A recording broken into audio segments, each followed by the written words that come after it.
ഞാൻ പറയണ പോലെ കാര്യമില്ല.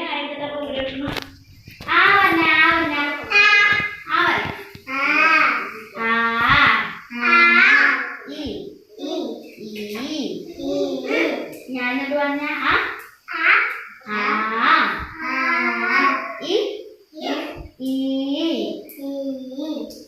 അനുട്ടിയുടെ പോയി ഒത്തിരിക്ക്